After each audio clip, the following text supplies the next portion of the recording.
السلام عليكم ورحمة الله وبركاته. حفظه بنام په بعضو اخبارو کې راغلي دي چې الله جل جلاله موسی علیه السلام بارک ته وفرمایل په مځکه کې څوک زما حمد نه وایي، زما ثنا نه وایي، الحمدلله رب العالمین.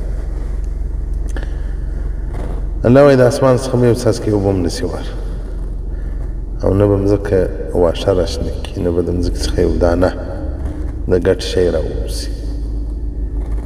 دا مځکه چې واښه کوي، مځکه چې نما کوي، بارانونه چې کېږي، دا د الله جل جلاله د نیکانو بندګانو په خاطر باندې که مؤمنانو ورک شي هغه ورځ باندې بیا قیامت راځي.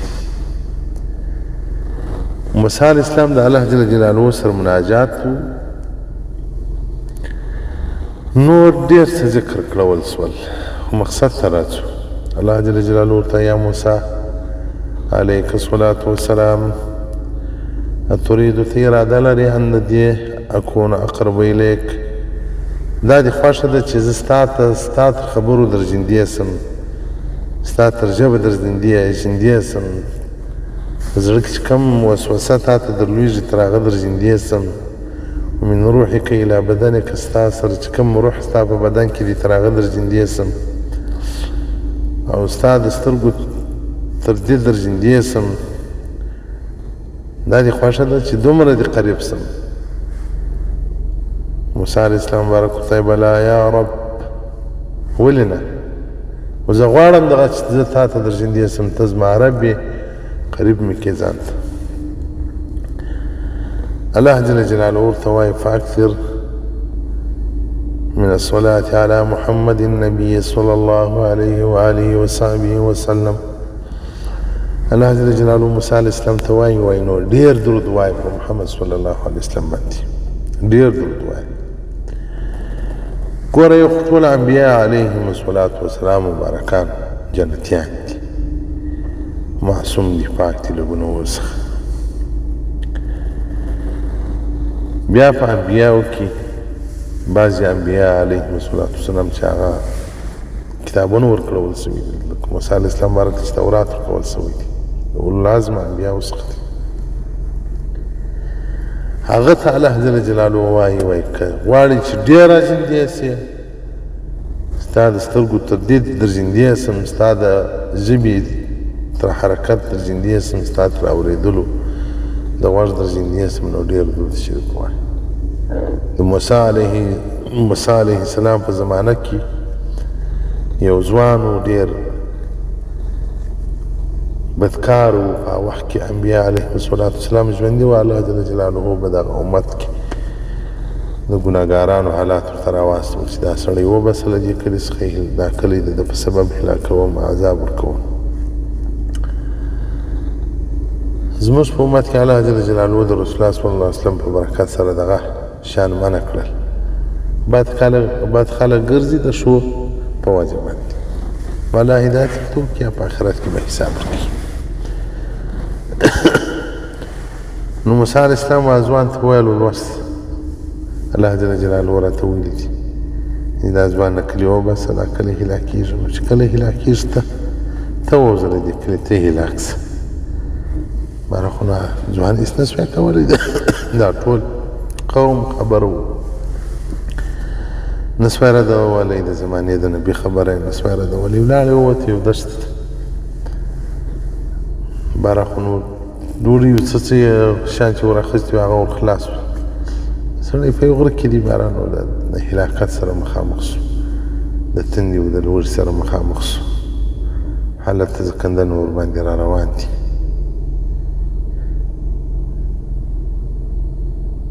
وفات سو.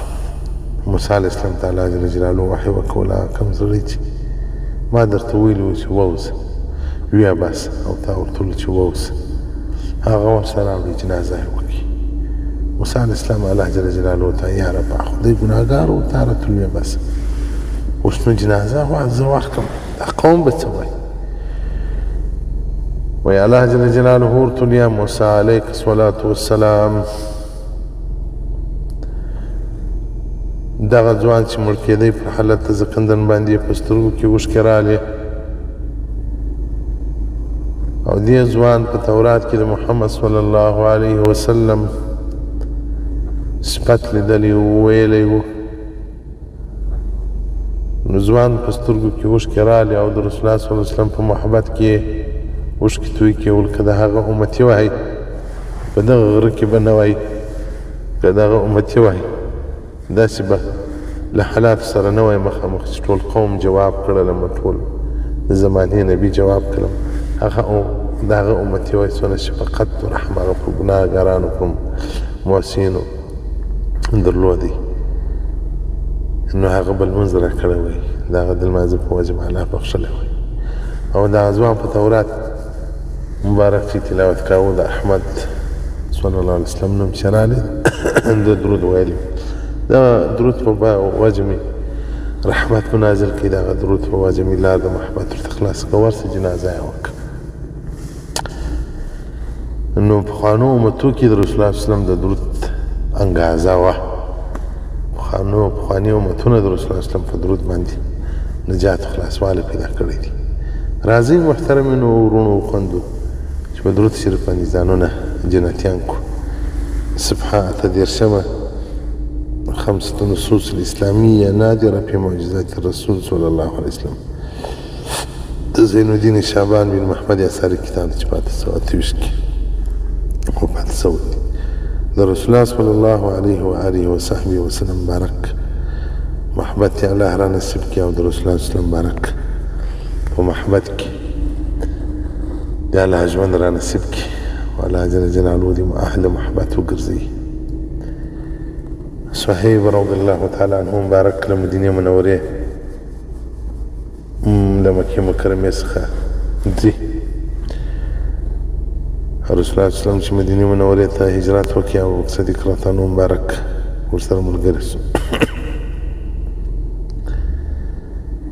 نو د امام قصد وکړي چې زه هم لاړ شم، ځکه رسول الله صلی الله علیه وسلم مبارک مکه مکرمه پرېښو، باره موږ هم بې حبیبه د یار خوند نه راکړي، بې دوسته کور خوند نه راکړي. نو دی وایي دوه ځوانان د قریشو دا زما سره ملګري شو، که به زه ناست وم که به زه ولاړ وم دوی به که به زه راووتم دوی به پسې راووتل، که به زه ناست وم دوی به ناست وم، که به زه ولاړ وم دوی به ولاړ وم. په راپېدل چې ځي الله اکبر. نو ما ورته ما زما په نس درد دی، نه یو سړی وایي ما ته عمل راولېدلی دی، زما نس خراب دی، زه ځم به ځم. راوبوتم بېرته به ورننوتم، راوبوتم بېرته به ورننوتم. دې ته ما زما د نس مرضي ده. نو دیم دا فکر سړی مریض دی د وځي راوځي. خو بل وار چې دی بیده سو بس ما چې راووتم نو راووتم. نو دی زه چې راووتم د مدینې منورې پر سفر باندې رارې سوم. قریش کې نور ځوانان پسې را خبر سول یا په راپوی سول یا په لار کې ناست ول. ابو جهل ملعون خلق شنولي و شاوخوا ولکه څوک وتل مکې مکرمې څخه ما یې پرېږدی مدینې منورې ته. نو دی ځوانان په لار کې ناست ول، زه یې راوګرځول نه به ځي. ما ورته وویل زه سپین زر لرم سره زر لرم او به تاسو ته درکړم ما پرېږدي. وایي دی راته اوسېدي او ما درځي. چې رالو دروازې سره په څنګ کې دلته مې سپین زر دغه کړي وو پټ کړي وو، ما دا در واخلي او پلانکې ته ورسې هغه سره زما د سرو زرو ګړۍ پرتې دي هغه به درکړي. بس ځوانانو زه پرېښوم، هغه پیسې مې ورکړلې ځان مې په خلاص کړي. نو دی وایي راووتم د رسول الله صلی الله علیه وسلم په طلب کې را روان یم. قبا شریف ته نه ورسېدم. رسول الله صلی الله علیه وسلم له مسجد قبا څخه د کلي څخه نه دی تللی، د قبا له کلي څخه. فلما رآني کوم وخت چې زه یې ولیدم راغږ وکړ یا ابا یحیی ربح المي، د یحیی پلاره ستا سودا ګټه وکوله. دا د رسول الله صلی الله علیه وسلم په محبت کې هر څه چې دي په مکه کې درلودو هغه دي پرېښول، هغه دې ورکړله، هغه دې قربان کړل، ګټه دې وکوله. ما ورته ویل یا رسول الله تر ما له مخه تا ته څوک نه دی راغلی چې زما حال دا وړي، ځکه په تا پسې زه متصل راووتلم نه یې خبر کړی بلکې جبریل امین دا واقعه درته رسولې ده.